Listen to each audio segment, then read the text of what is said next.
Have your Bibles this morning, turn to the book of Esther, and if you looked at the outline, wow, 12 points today in today's sermon.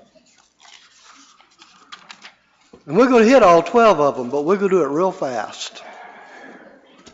Some laugh. This is the story of Esther. Esther rescuing her people. And we have seen through this whole series that we've been doing in the Old Testament over the past several months, God has a plan for his people. Even when they were going into exile, God had a plan for his people. Remember, we've read a couple of times over the last couple of weeks from the book of Jeremiah, that prophet who penned some words before they went into exile and while they were in exile. And even this morning, I want to set that as a launching base for us. Jeremiah, you don't need to listen as I read a couple of verses from Jeremiah 29. Build houses and live in them, plant gardens and eat their produce. Take wives and have sons and daughters. Take wives for your sons and give your daughters in marriage, that they may bear sons and daughters. Multiply there and do not decrease. Seek the welfare of the city where I have sent you into exile, and pray to the Lord on its behalf, for in its welfare you will find your welfare. Jeremiah wrote that letter to the exiles while they were in Babylon. God has a purpose for his people. And we have learned through the Old Testament, and we've learned certainly through New Testament writings as well too. The purpose God has for his people is for his people to show the nations around them who God is. And also for his people to be a blessing to those in whom they come in contact with. And sometimes it's a challenge for us to be a blessing to other people, but that's something we ought to be striving for. We ought to be trying to be a blessing. Instead of people seeing us come and they saying, oh me, look who's coming now. They will say, oh yeah, look who's coming now. We need to try to be a blessing. God promised Abraham that through him all the nations of the earth would be blessed, and he often did that, we found out, by scattering his people around the globe. We have a tendency to kind of clump together in one place, and sometimes God has to do some things to get us scattered out a little bit so that we can bring that message that he's asked us to do to people in all kinds of places. And we can see here that he even uses exile to accomplish his ends for the nations and not just for Israel's sake as well too. Last week, as a little bit of background here, last week we heard the story how God delivered the exiled people of Judah from their 70-year Babylonian captivity. And God used Cyrus, the king of Persia, to do that. About 50,000 of them left Babylon as God put this on Cyrus's heart to return his people to Judah.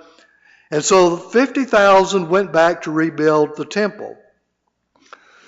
But this morning we're going to be talking about what happened to the remaining Jews who did not return. So we shift our attention this morning to those Israelites who did not return to Jerusalem but remained in Persia. And so that is the story we find in the book of Esther today. And we're going to see through Esther's story how God is actively working behind the scenes to accomplish his plan for his people.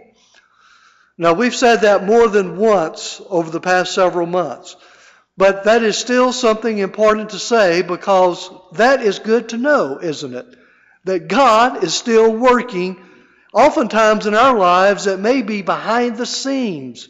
We don't understand why we're facing some things we're facing or going through some things that we're going through, but God's hand is actively working in our lives for those who believe and trust in him. But how often in our everyday lives do we recognize that activity? We just don't know sometimes. The book of Esther begins with a royal banquet. Now we got a bunch of verses. I may not read all of these, But you know what? You've got a good outline of the book of Esther. You can go back and read that and study that and get a real gist of what's going on. Now, in the days of King Ahasuerus, some of you have Xerxes or something like that in your Bibles. That's easier to say than Ahasuerus anyway. But Ahasuerus, who reigned from India to Ethiopia over 127 provinces. In those days, when King Ahasuerus sat on his royal throne in Susa, the citadel, in the 3rd year of his reign, he gave a feast for all his officials and servants. The army of Persia and Media, the nobles and the governors of the provinces were before him, while he showed the riches of his royal glory, the splendor and pomp of his greatness. For many days, 180 days, there was a 180-day party going on. In our day and age, that would be a great beginning of a reality TV show. 180 days of some great big party taking place. And then we see in verses 5 through 11 just the big stuff that was happening. I'm going to jump down to verse 8. And this is what was happening. And drinking was according to this edict, there is no compulsion. For the king had given orders to all the staff of his palace to do as each man desired. Just think about it this way. At the end of a week-long wine fest, and the king is feeling pretty happy right now, as everyone else is, I would imagine as well too. Ahasuerus begins to think, you know what, this would be a good time to show off my beautiful wife. That's what's happening, we see happening next. This big party's taking place. Everybody's doing whatever they want to, as they want to, how they want to, when they want to. And when everybody's feeling good, he sends his servants off to find his wife, Queen Vashti. Look what happens, verse 12. But Queen Vashti refused to come at the king's command delivered by the eunuchs. At this, the king became enraged, and his anger burned within him. By the way, she was not going to be treated like a queen when she came to that party, if you hadn't figured that part of it out already. But she would be treated like an object, and the king and his male guests are completely drunk, and you can imagine they are not the most attractive crowd at that moment to be a part of. But Ahasuerus is not the king that you say no to. He is enraged by her refusal. And by the way, this becomes a pattern in this story. Ahasuerus, as you read through the book of Esther, constantly drinking, constantly making foolish choices, then becoming enraged when something goes wrong. And so he gathers his royal advisors together, and he asks them, what do I need to do about Vashti? He's always consulting his advisors about everything, and that would be wise if they were wise advisors, if they were smart guys. But they're not the brightest advisors around him. As a matter of fact, they're portrayed sort of as rather comical characters. And when one of the advisors tells him that Queen Vashti has done wrong, and he uses this argument, he says, you know what, now all the women in the provinces, they're going to follow her lead. They're going to do what she does. They're not going to respect their husbands when they hear what Vashti did. So Ahasuerus kicks out Queen Vashti as queen. He deposes her as queen. And his reason for doing so is so that now all the people will know that every man should be ruler over his own household. Okay, guys, how does that work for you? Okay. Now we see what's going on here. For Vashti, though, it meant she was no longer a queen. And really, as you kind of begin to read the lines between the story, one hopes that's all that it meant for her. But that's all we know at this point in time. Matter of fact, we never hear of her again. When kings with total power get drunk and angry, bad things happen. not only to the people, but also to the queens as well, too. So after Ahasuerus has sobered up, he begins to be sad, has some regret at what happened to Vashti. And then this gets the 7 unwise advisors off and running to fix the sad king. And so they come up with their next big idea. Here's the plan, king, for you to help you solve your sadness. Let's go find another queen for you. Look over in Esther chapter 2.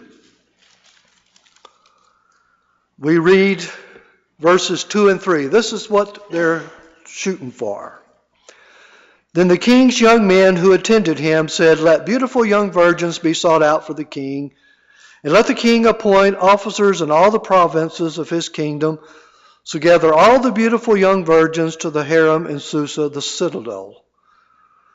And let the young women who pleases the king be queen instead of Vashti." This pleased the king, and he did so. Now, notice what the advisors are looking for in a queen. Are they looking for a person of good character, a person of loyalty, of truthfulness, of intelligence?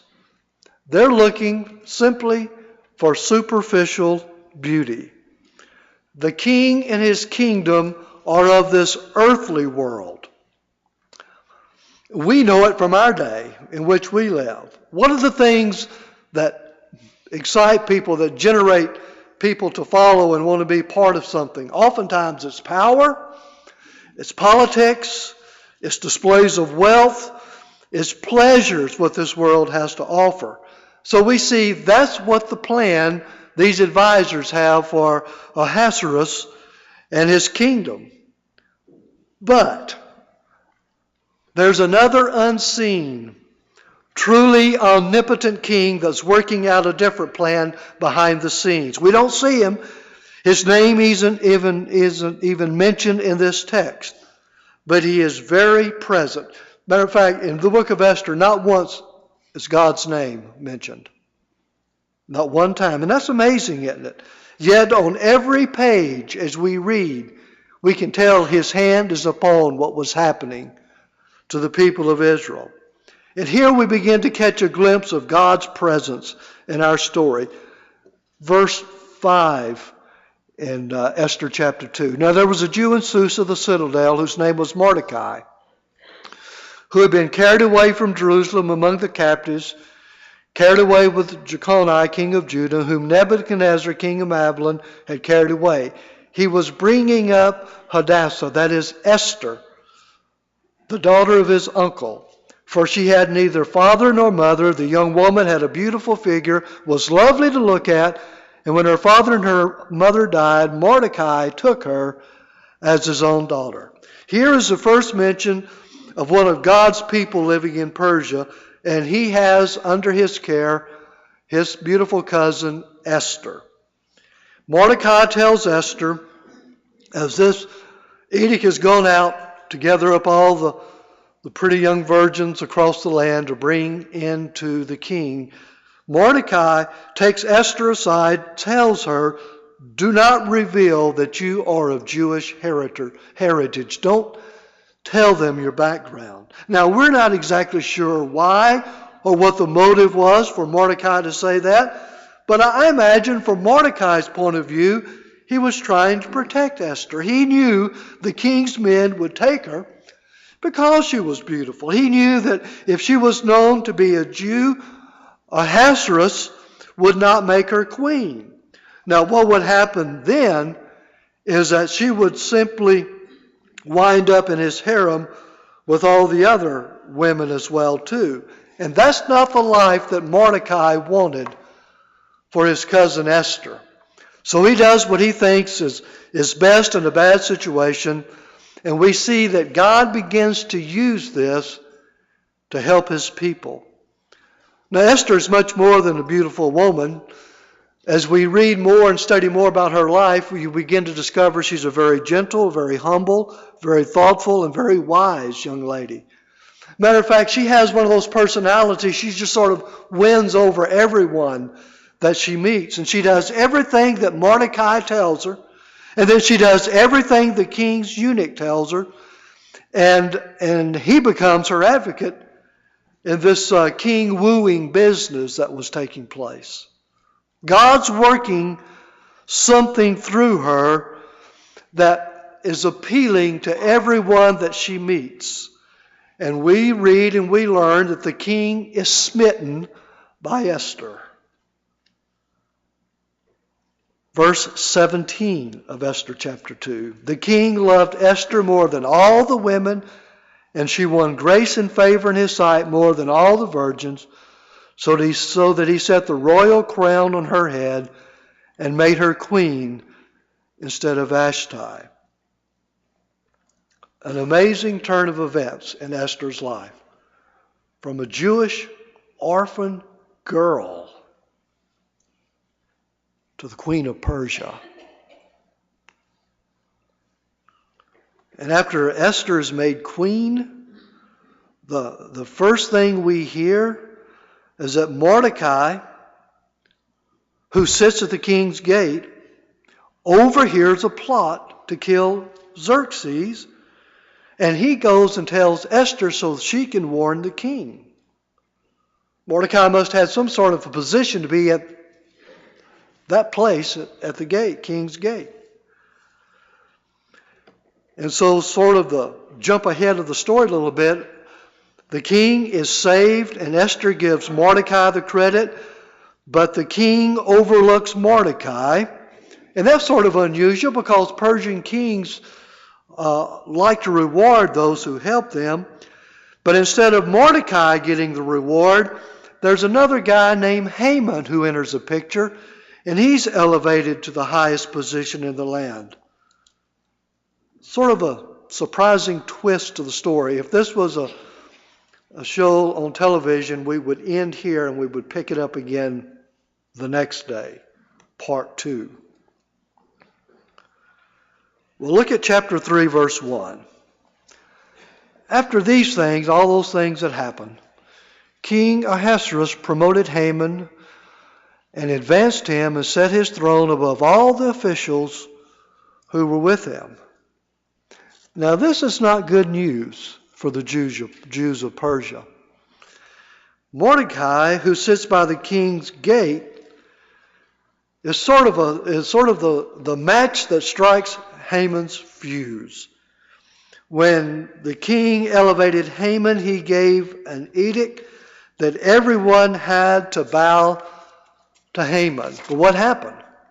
Mordecai refused to bow to this guy. And this enraged Haman so much that he set out to destroy all of Mordecai's people. They cast lots. They find the perfect date when it's going to be favorable for him to wipe out all the Jews in Persia.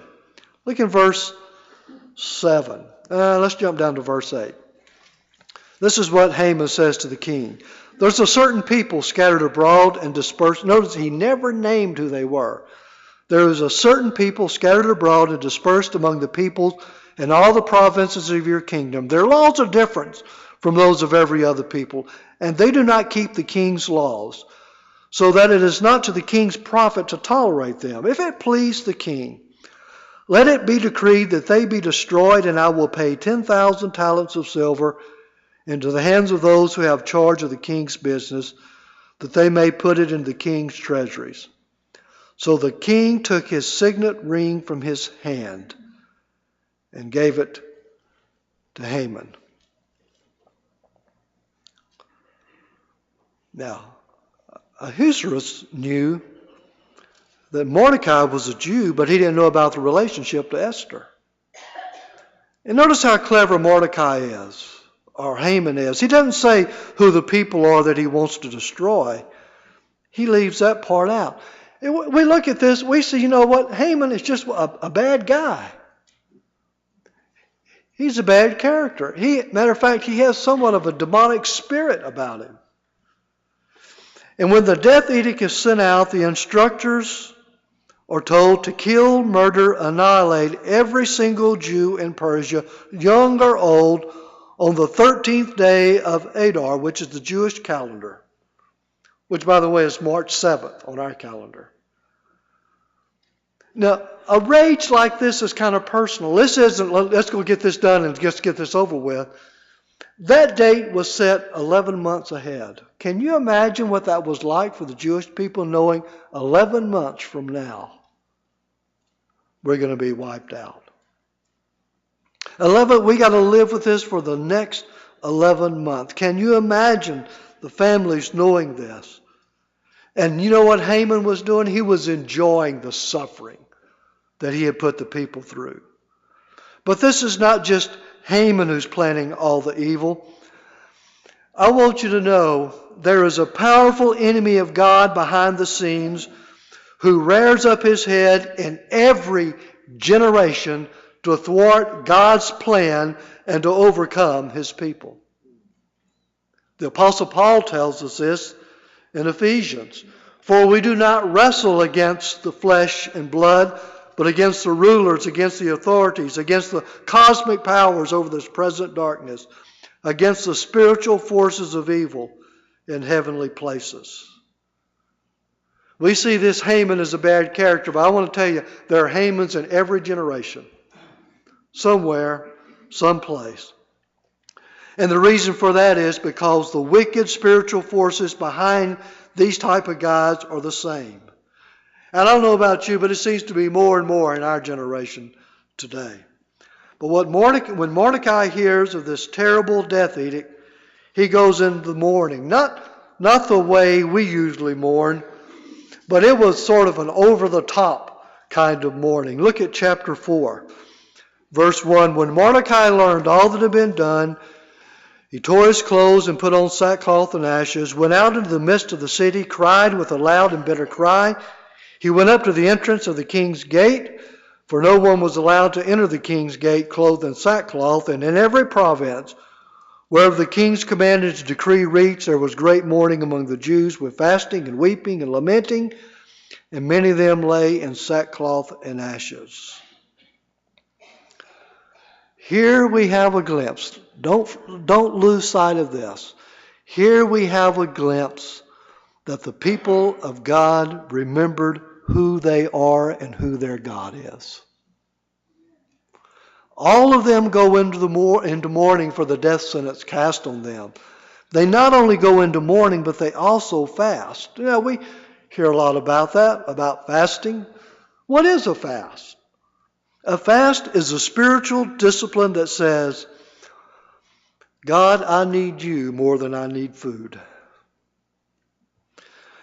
There is no fasting without earnest cries for help. There is no fasting without cries for mercy and for God to come and to do something. And if God doesn't provide for his people, there is no hope for them.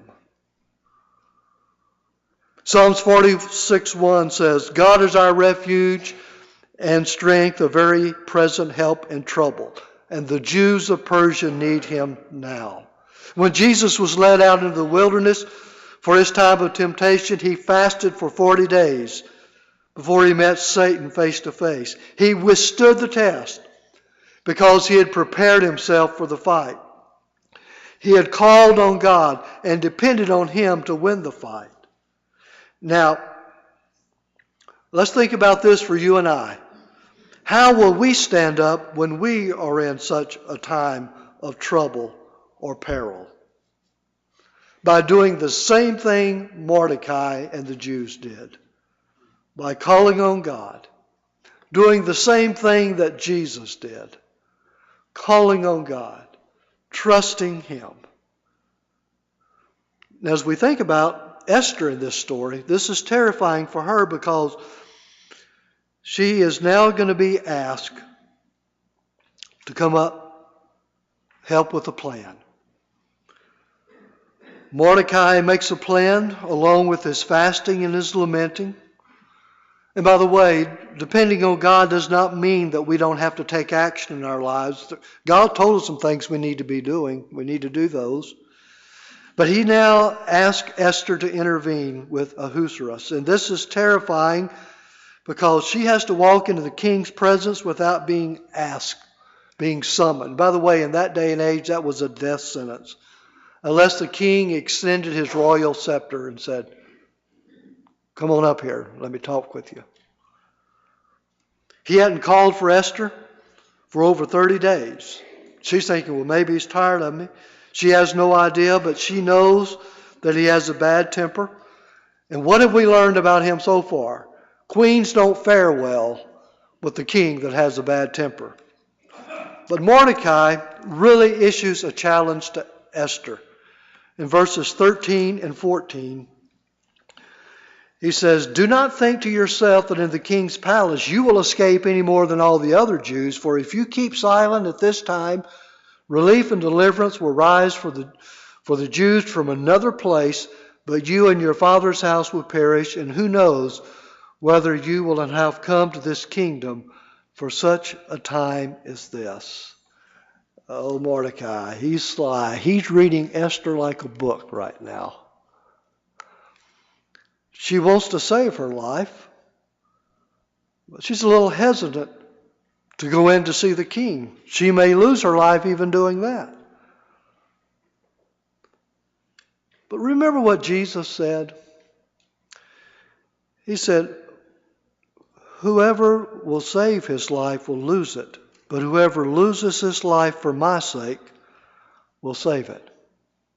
Here's the lesson we learn from this. Faith makes sacrifice the best choice. But oftentimes it's not our first choice. Mordecai makes a declaration of faith that's pretty remarkable. What he's saying to her, he says, "I'm trusting God's going to deliver our people whether he uses you or not. But if Esther won't stand up, and if you don't want to be used by God, then God's going to find someone else." I love the confidence that Mordecai shows that God is in control and will accomplish his will in delivering his people. By the way, that's good words for us as people of Green Valley Baptist Church. If God directs us and says, "This is the plan I have for you, and this is what I want you to do, and this is what I want you to be," and we become hesitant and we decide, well, let's just wait and let's just see what goes on here, God at some point in time may come back and say, "Never mind, I'll find someone else to do what I've asked you to do." That happens for us in our personal lives as well as collectively, as we see it happened here in Esther's life. And when God oftentimes maybe shows us something, are we always confident that we're ready to go and we're ready to do this? Confession, I'm not sometimes. Sometimes I have been reluctant. Sometimes we're afraid to do what God asks us to do. If someone would ask me to, if God would ask me to go to a certain part of the city of Tucson at 2 o'clock in the morning on a Friday night, I'd be reluctant to do that. And I don't think I'm the only one in this room that would be like that. There's things that we fear. We have moments when we'd rather fade into the background and not do what God asks us to do and hope that he doesn't notice. But I want you to know, he always does. So Mordecai's challenge can help us kind of get over ourselves sometimes too. God would like to use us in his kingdom plan. But if we won't allow him to use us, he will get his plan done anyway. And we will not have the joy of being in that sweet spot of God's will, working with him. Well, we begin to close the story down. Esther stands up. Then Esther told them to reply to Mordecai, "Go gather all the Jews to be found in Susa and hold a fast on my behalf, and do not eat or drink for 3 days, night or day. I and my young women will also fast as you do. Then I will go to the king, though it is against the law, And if I perish, I perish. Esther's decided. She will do the brave thing. She'll go into the king, ask for her people's deliverance. But she prepared. She called for everyone else to prepare as well too, for them to fast for her. And so here we see her wisdom and her humility beginning to surface. Faith is coming to the forefront as the hidden people of God begin to exercise it. Esther knows she will not stand. She will not live through this if God does not go with her. There's a great proverb that says, "The name of the Lord is a strong tower. The righteous man runs into it, and it is safe." Esther is running into her strong power, depending on her God to deliver her, to see her through. Chapter 5. On the third day, Esther put on her royal robes and stood in the inner court of the king's palace in front of the king's quarters, while the king was sitting on his royal throne inside the throne room opposite the entrance to the palace. And when the king saw Queen Esther standing in the court, she won favor in his sight. He held out to Esther the golden scepter that was in his hand. Then Esther approached, touched the tip of the scepter, and the king said to her, "What is it, Queen Esther? What is your request?" "It shall be given to you even to the half of my kingdom." And the people were delivered from the death edict that had been decreed by Haman. The rest of the story, Haman hangs on the gallows that he had built for the Jews. Mordecai is elevated to a high place in the land to be an advisor to the king, and the people were spared. They were rescued. Can you see how God's hand is all over the circumstances of this story? A new deliverance of his people. It's not Moses that's leading his people, but it's Esther who delivers the people there in Persia. And when the Jews of the land heard this wonderful life-saving decree, they rejoiced and they celebrated. Mordecai was lifted up. God's people were saved. But the king was also blessed to have now a wise queen and Mordecai as advisors. Now there's one verse of scripture. I have used this many, many times, talking with people when they are in a particular decision-making frame of mind and they're trying to decide what is God's plan, what is God's will. And this is a verse I encourage them to read. It's found in Esther chapter 4, verse 14. This is where Mordecai said, "And who knows whether you have not come to the kingdom for a time such as this." Now, are you in a place trying to discern God's will and God's direction for your life? Maybe it's because this is the time. God has placed you at this place at this point in your life for a time such as this to accomplish what he has called and asked you to do. For a time such as this. Matter of fact, this verse was used as this association called me as their director of missions. And we began to interview and begin to talk. And I had a pastor say to me, "John, you are probably coming to serve as our director of missions because God has called you to this place for a time such as this in our lives." God has placed many of you in our lives, my family's life, for a time such as this of what we're going through. God has a plan. His hand is on all the activities of our lives. Sometimes we don't see it, but it's there. And it's great to be right in the place God wants us to be. Zechariah the prophet said, "And the Lord will be king over all the earth. On that day the Lord will be one and his name one."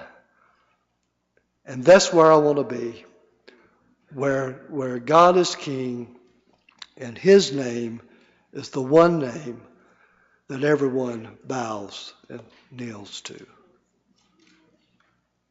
How do we do that? We live for him. We trust him, even when we can't see how this stuff is going to work out in our lives. God has a plan. He has a plan for your life. He has a plan for the life of our church. Are you ready to dig down and try to discover that? Or are you living it right now? That could be very affirming. It could be very exciting. Or it could be a struggle. I don't know if I want to make that kind of a commitment. God has a plan. He would like to use you, but if you refuse to be used, he'll find someone else. And I don't want to miss out on that. I hope you don't either. This morning, if you're here and you haven't trusted Jesus Christ, man, he's got a bigger plan than you ever thought you had. All you have planned for is maybe what the rest of this day is. That's all you can hope for.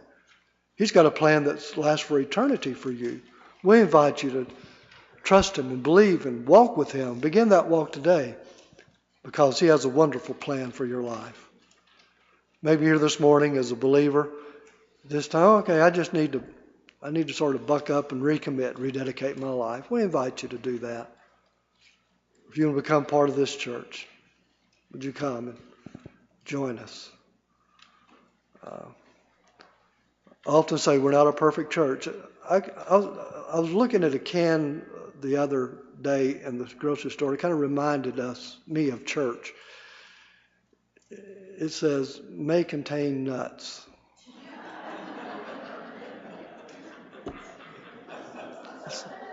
Right? We may have a few of us around. But this morning, would you be willing to say, "God, I don't know what your big plan is, but I want to be a part of it. I want to be used by you." Will you come today? Ron's going to lead us in this hymn. We invite you to come as we stand together.